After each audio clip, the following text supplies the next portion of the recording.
तो यहाँ पे क्वेश्चन है जिसमें 4 particles are there. 4 particles A, B, C, D are initially at 4 corners of side of square having side A. Each person now moves with uniform speed v such a way that A moves directly towards B and B directly towards C and C directly towards D and D directly towards A. Basically here the question is of chasing. In chasing problem, definitely the speed will be always pointed towards the particle. Here person is given, but let's suppose it's considered to be a particle itself. So at this situation the velocity is in this direction, it is towards this, and this one, and velocity is v, and in this one velocity is having v. This is towards D, velocity is v, and again this is towards A, having velocity v. Now the dynamics has changed. If you see, now the particle has reached somewhere here, just dt time, after just a very small instant of time I have drawn this. Now next step will be, this will be towards this one. If you draw, because it has to chase, so it has to continuously change its direction in order to, so that line of sight will always be towards the particle itself. So next it will be somewhere here, this will, it will be somewhere here, and this will be somewhere in this direction, and ये कुछ इस direction में होगा. Again it will always be in a square, क्योंकि जितना ये distance cover किया, ये दो पार्ट में भी ऑलवेज क्या है, एक स्क्वायर है. तो यहाँ से हम क्या बोल सकते हैं, ये एक मिनट, ये थोड़ा सा इसके डायरेक्शन में है, ये एक स्क्वायर ही बन रहा है सर. थोड़ा सा ये इसको अच्छा चेस किया तो कुछ टाइम के बाद ये यहाँ पहुँच गया. तो थोड़ा सा फिगर सही बना देते हैं यहाँ पे. फिर सबका दो स्टेप का मोशन हो गया, 1 2, इसका भी 1 और 2 स्टेप, 1 स्टेप इधर 2 स्टेप इधर. अच्छा, ऐसे जब हम इस मोशन को देखेंगे ना, एक स्टेप ये क्या होगा, थोड़ा टिल्ट हो जाएगा. जैसे ये इंक्लाइंड हो गया, थोड़ा सा और ऐसे इंक्लाइंड होगा, नेक्स्ट स्टेप में ऐसे और इंक्लाइंड हो. तो जब हम एग्जैक्ट फिगर इसका बनाएंगे ना, तो तीनों का जो एग्जैक्ट फिगर बनेगा कुछ इस तरह से, थोड़ा सा ऐसे आता जाएगा, और ये फिर यहाँ से ऐसे पहुँच जाएगा. ये हो गया फर्स्ट का मोशन. सेकेंड भी ऐसे आता जाएगा, ये कुछ यहाँ पहुँच जाएगा. ये पार्टिकल, इस पार्टिकल का देखें तो इस तरह से आएगा, ये कुछ यहाँ पे ऐसे पहुँचेगा. और फोर्थ भी इस तरह से आते इस तरह से एक फिगर बनेगा. हर टाइम पे एक ये स्क्वायर फॉर्म करेगा. इसका जो फिगर है मैंने यहाँ बना के रख लिया है, ये ज़्यादा कन्विंसिंग फिगर है इसमें. तो यहाँ पे अगर हम देखें तो हमें दिख रहा है कि इनिशियली ये पार्टिकल्स यहाँ थे, किसी टी टाइम के बाद, कुछ टाइम के बाद पार्टिकल यहाँ पहुँच गया है. तो इसकी डायरेक्शन वेलोसिटी की किधर होगी, इस डायरेक्शन में, यहाँ पे इसके तरफ पॉइंट कर रहा होगा. और ये किधर पॉइंट कर रहा होगा, ये क्योंकि चेस कर रहा है तो हमेशा इसकी line of site next particle के पास होनी चाहिए ऐसे. तो ये भी एक स्क्वायर ही फॉर्म कर रहा है. और ये जो स्क्वायर है, जैसे पहला स्क्वायर ये बना, दूसरा ये बना, तीसरा बनाएंगे तो कुछ इस तरह से स्क्वायर बन जाएगा ऐसे. ये ना स्क्वायर छोटा होते होते एक पॉइंट बन जाएगा हमेशा. हर टाइम पे एक स्क्वायर ही फॉर्म करेगा ही, और उसकी साइड डेफिनेटली अलग होगी. तो सबसे पहला क्वेश्चन जो पूछा गया है इसमें कि at what time will these particles meet each other, एक दूसरे को कब मिल रही हैं. मतलब यहाँ पे चारों एक साथ ही मीट करेंगे, तो कितना टाइम के बाद मीट करेंगे. तो देखो, अगर हम इस पाथ से निकालने की कोशिश करें तो ये तो बहुत डिफिकल्ट है, क्योंकि पाथ अपने आप में कोई स्टैंडर्ड पाथ नहीं है, कोई स्ट्रेट लाइन नहीं है, कोई पैराबोला, कोई सर्कल पाथ नहीं है. ये जो स्टैंडर्ड है वो नहीं है, तो हम इस पाथ से नहीं निकालेंगे टाइम. तो हम इसमें ये लॉजिक लगाएंगे कि वेलोसिटी हमेशा कांस्टेंट है. देखो यहाँ पे इनिशियल इन दोनों के बीच में देखें, इन दोनों पार्टिकल के बीच में, तो जो डिस्टेंस है वो a है, और धीरे धीरे ये डिस्टेंस क्या हो रही, कम हो रही है। अब a है, अब ये वाली डिस्टेंस कुछ कम हो गई होगी, a डैश हो रही होगी, ये कम हो गई डिस्टेंस। यहाँ पे देखो ये वाले जो डिस्टेंस ऐसे मैंने ये बनाया था, ये और थोड़ी सी कम हो गई। यहाँ से ये बना लेते हैं अच्छे से एक स्क्वायर। अब ये वाले जो डिस्टेंस है ये a डबल डैश, ये और कम होते जा रही है। तो बेसिकली जो रिलेटिव डिस्टेंस है दो पार्टिकल के बीच में, हम अभी इन दोनों को कंपेयर कर रहे हैं, ये इसकी रिलेटिव डिस्टेंस क्या हो रही है, कम होते जा रही है, और एक टाइम पे 0 होते जाएगी। अच्छा, किस रेट से कम हो रही है? तो अब हम देखें कि ये पार्टिकल जो है, ये इसकी स्पीड हर टाइम ऐसे परपेंडिकुलर है इसके, ये इसके परपेंडिकुलर। यहाँ पे भी देखो ये वेलोसिटी v है। तो बेसिकली ये जो है हमेशा जो है ये क्योंकि इसका तो कोई कंपोनेंट इस वाले लाइन के अलॉन्ग आएगा नहीं क्योंकि परपेंडिकुलर है, तो जो रिलेटिव स्पीड होगी इसमें हम क्या लिख सकते हैं, जो टाइम लगेगा वो, क्योंकि इस लाइन के अलॉन्ग हमेशा वेलोसिटी कितनी है, v। देखते जाओ, यहाँ पे भी वेलोसिटी इसमें v हो रही है, यहाँ पे भी, हालांकि डिस्टेंस कम होता जा रहा है लेकिन वेलोसिटी तो v रही है। रिलेटिव वेलोसिटी भी वही आ रही है। तो उस लाइन के अलॉन्ग हमें relative velocity upon distance, velocity is equal to distance upon time होता है, तो time is equal to distance upon velocity हो जाएगा। तो यहाँ पे डिस्टेंस, अच्छा टोटल जो लास्ट में डिस्टेंस बचेगा वो 0 हो जाएगा। इनिशियल ये था 0 हो गया, तो टोटल रिलेटिव डिस्टेंस कितना कवर किया इसने, इन दोनों पार्टिकल ने, इन दोनों पार्टिकल है रिलेटिव डिस्टेंस। ये तो ये आके यहाँ टकरा गया होगा, ऐसे ही होगा ना, तो इसको ऐसा ही लगेगा कि ये इसको पास आके से टकरा गया, तो कितनी डिस्टेंस कम हुई, a, और रिलेटिव वेलोसिटी कितनी हुई इसकी, v है, क्योंकि इसका कोई कंपोनेंट इस लाइन के अलॉन्ग नहीं आएगा। तो इतने टाइम के बाद ये बेसिकली इससे टकरा जाएगा। ये हो गया टाइम। अब हमें देखना है कि नेक्स्ट क्वेश्चन, फर्स्ट का आंसर आ चुका है, the time after which this particle. अच्छा, हर पार्टिकल का टाइम सेम होगा, क्योंकि एग्जैक्टली सेम टाइम पे सारे पार्टिकल यहाँ मीट करेंगे, तो सबका टाइम क्या हो जाएगा, यहाँ से हम t की वैल्यू लिख सकते हैं v अपॉन a। फर्स्ट का आंसर आ चुका है।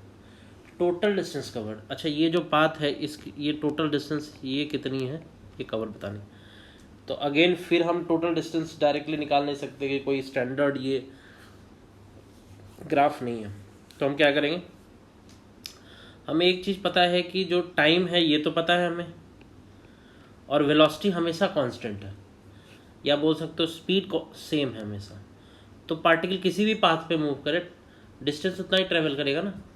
जैसे सपोज इसको यहाँ से यहाँ तक पहुँचना है, इसके पास 10 सेकंड है, तो 10 सेकंड में ऐसे जाए तो भी डिस्टेंस इतना ही होगा उसका ट्रैवल।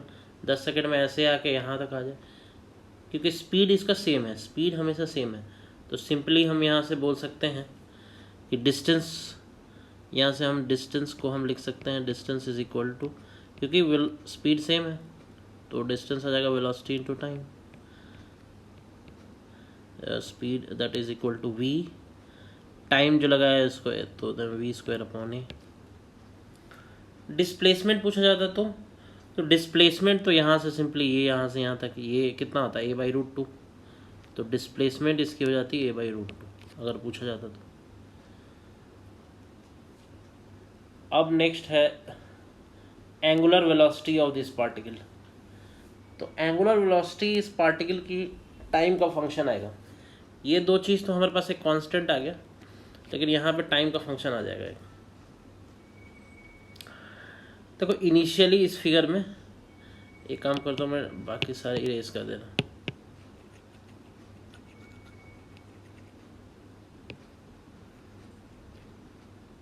देखो इनिशियली ये 4 पार्टिकल थे, ये बना लेते हैं इसको। तो इनिशियली हम देख रहे हैं कि इस पॉइंट के अबाउट एंगुलर वेलोसिटी निकालनी है। तो ये जो लेंथ है यही तो रोटेट कर रहा है, ये जो लेंथ आ रहा है ये पार्टिकल मूव जरूर कर रही है, लेकिन ये लेंथ कितने रेट से रोटेट कर रहा है वही निकालना है। सेकंड में ये लेंथ, तो ये ओमेगा हो गया, ये ओमेगा का ये भी रोटेट कर रहा है, कुछ टाइम के बाद यहाँ से ये भी इस साइड रोटेट करके आएगा। तो ये देखना है, ये निकालना है। तो एंगुलर वेलोसिटी के लिए अब हम थोड़ा सा सर्कुलर मोशन का अगर कॉन्सेप्ट को यूज़ करें, तो सर्कुलर मोशन में क्या होता था, ये वेलोसिटी v होती थी और ये परपेंडिकुलर ये r, और ओमेगा हम क्या लिखते थे, v equal to omega into r, और ओमेगा क्या आ जाते थे यहाँ से v अपॉन आर, ये आते थे ना। r क्या होता था, इस सेंटर से ये डिस्टेंस, लेकिन इस केस में हमेशा चेंज हो रही है डिस्टेंस। अभी क्या है, जैसे ये o है और ये a है, तो OA है, कुछ टाइम के बाद OB हो जाएगी, ठीक है। तो लेकिन एक चीज़ यहाँ से हम देख सकते हैं कि ये जो चेंज हो रहा है ये R, जो इसको OA बोल रहे हैं, तो यहाँ से ओमेगा हम क्या लिखेंगे, वेलोसिटी जो है इधर ये है और ये 45 डिग्री एंगल आ गया, तो इसका दो कंपोनेंट हम ले सकते हैं वेलोसिटी का, एक कंपोनेंट इधर that is v upon root two ही आएगा cos 45, और ये sin 45 भी v अपॉन रूट टू आएगा। तो दोनों कंपोनेंट क्या है, कांस्टेंट है। देख लो परपेंडिकुलर होना चाहिए, ये r और ये दोनों परपेंडिकुलर होना चाहिए, तो ये परपेंडिकुलर आ गया, तो परपेंडिकुलर वाला कंपोनेंट यूज़ करेंगे यहाँ पे। तो परपेंडिकुलर वाला कंपोनेंट के लिए हम क्या लिख देंगे, ये v अपॉन रूट टू हो गया, और डिस्टेंस जो है वो हमें टाइम का फंक्शन लिखना पड़ेगा। देखो ये v अपॉन रूट टू हमेशा यही होगा, यहाँ पे भी निकालो तो ये v है, एक कंपोनेंट इधर आएगा v upon root two 45 degree है, और ये कंपोनेंट भी क्या आएगा v अपॉन रूट टू, तो परपेंडिकुलर कंपोनेंट हमेशा v अपॉन रूट टू होगा।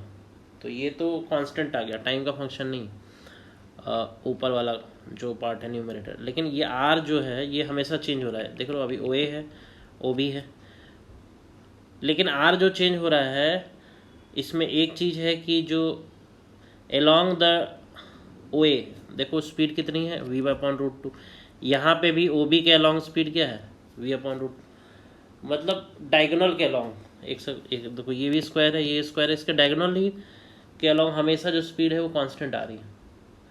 तो उसका जो चेंज होगा, जैसे इस वाले को हम यहाँ से यहाँ बना दें, जैसे ये यहाँ से फिगर है, ये अगर फिगर जो इधर रोटेटेड है इसको थोड़ा सा इसी के ऊपर बनाए तो ज़्यादा देखिए, ये speed v upon root two हमें दिखेगा कि ये v अपॉन रूट टू इतनी कम हो गई थोड़ा टाइम के बाद, ये कितनी कम हुई, ये जो डिस्टेंस है ये v upon root two into T कम हो गई, और यहाँ से यहाँ तक जो लेंथ है ये a है। तो ये जो फाइनली किसी टाइम के बाद जो ये r बचा, ये हम क्या लिख सकते हैं, a माइनस, अच्छा ये a अपॉन रूट टू है, a नहीं है, यहाँ से यहाँ तक जो डायगोनल है इनिशियल डायगोनल्स का हाफ है ना ये, तो a अपॉन रूट टू है minus we T upon root two, तो रूट टू कैंसिल होके फाइनली आ गया v A minus we t, ये हो गया ओमेगा। तो ये डायरेक्ट यहाँ से लिख सकते हैं v by A minus we T, तो किसी भी टाइम पे हम इसके आंसर निकाला जा सकता है, टाइम का फंक्शन आ गया। सेंट्रीपिटल एक्सेलरेशन, सेंट्रीपिटल एक्सेलरेशन हमें पता है कि सेंट्रीपिटल एक्सेलरेशन जो होता है that is equal to v square upon r is equal to omega square into r is equal to omega into v, यही आएगा ना, ये तीन चीज़ आएगा। लेकिन हमें जो लेना है v स्क्वायर का कौन सा परपेंडिकुलर कंपोनेंट ही लेना होता है, तो किसी भी टाइम पे, इस टाइम पे मान लो ये वाला कंपोनेंट, ठीक है, तो ओमेगा की वैल्यू तो हमने ऑलरेडी निकाल रखी है दैट इज दिस वन, तो इसका स्क्वायर कर सकते हैं, ये वाला फॉर्मूला लगा सकते हैं। आर की वैल्यू हमें फिर ये लिखनी पड़ेगी, तो यही आंसर आ जाएगा। तो अगर centripetal acceleration omega square R लिखेंगे तो ओमेगा क्या आ जाएगा, V A minus we T का whole square into R, R जो है ये वाला डिस्टेंस आ गया, ये वाला डिस्टेंस कितना हो जाएगा, ये अभी हमने निकाला, यही तो डिस्टेंस निकाला, ये वाला डिस्टेंस, ये स्मॉल आर जो कि आता है ओमेगा स्क्वायर इंटू आर। तो ये आ जाएगा तुम्हारे पास, आर की वैल्यू आ जाएगी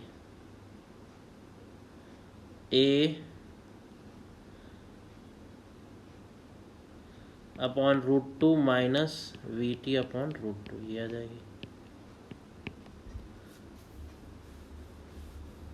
तो यहाँ से जो वैल्यू आएगी तुम्हारे पास वो आ जाएगी, ये तो कैंसिल हो जाएगा, ये स्क्वायर कैंसिल होके वी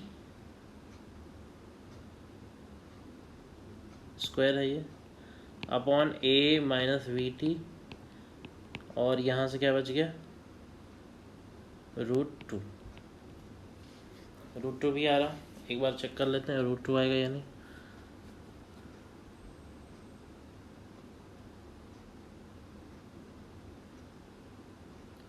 ओमेगा स्क्वायर, ओमेगा आ गया हमारे पास, the rate at which it is moving. हाँ ठीक है, ओके। तो ये आंसर आ गया फाइनली इसका। तो v square upon a minus we T upon